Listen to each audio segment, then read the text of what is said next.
Assalamualaikum warahmatullahi wabarakatuh. Kita akan menayangkan video pembelajaran tentang materi masa kolonialisme dan imperialisme pada bagian orang-orang Cina berontak yang akan dijelaskan oleh saya Muhammad Dery Kurniawan, absen 15, dan Martina Catur Pamungkas, absen 16. Kami dari kelas 11 MIA 2. Oke, langsung saja ke video pembelajarannya. Orang-orang Cina berontak. Sejak abad kelima, orang-orang Cina sudah mengadakan hubungan dagang ke Jawa dan jumlahnya pun semakin banyak.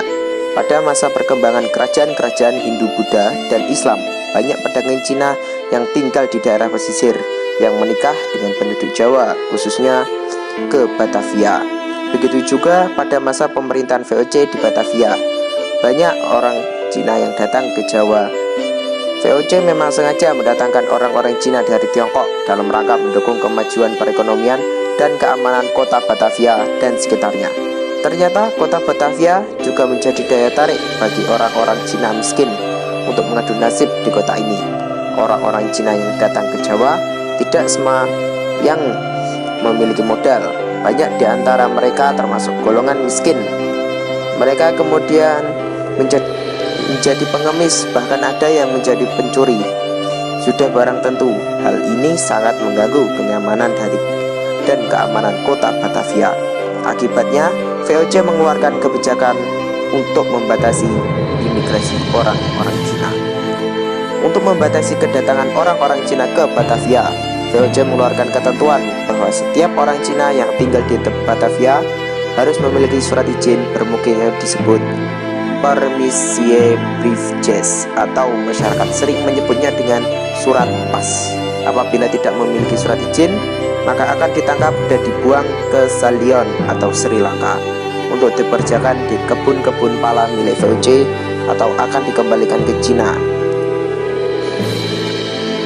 Mereka diberi waktu 6 bulan untuk mendapatkan surat izin tersebut. Biaya untuk mendapatkan surat izin itu yang resmi adalah 2 ringgit per orang. Tetapi dalam pelaksanaannya, untuk mendapatkan surat izin terjadi penyelewengan dengan membayar lebih mahal. Tidak hanya 2 ringgit, akibatnya banyak orang yang tidak mampu memiliki surat izin tersebut. VOC pun bertindak tegas.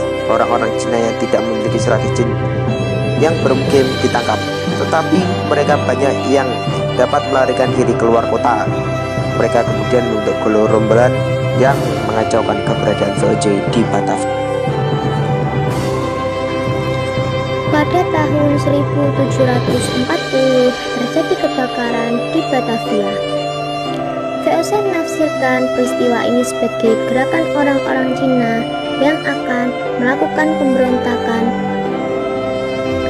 Oleh karena itu, para serdadu VOC mulai beraksi dengan melakukan sweeping, memasuki rumah-rumah orang Cina dan kemudian melakukan pembunuhan terhadap orang-orang Cina yang ditemukan di setiap rumah.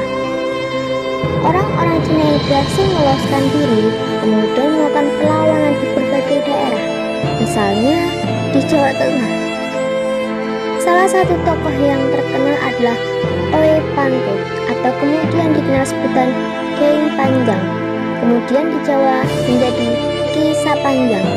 Nama ini dikaitkan dengan perannya dalam memimpin perlawanan di sepanjang pesisir Jawa.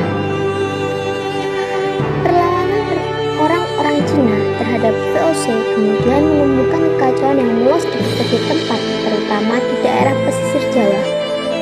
Perlawanan orang-orang Cina ini mendapat bantuan dan dukungan dari para bupati di pesisir.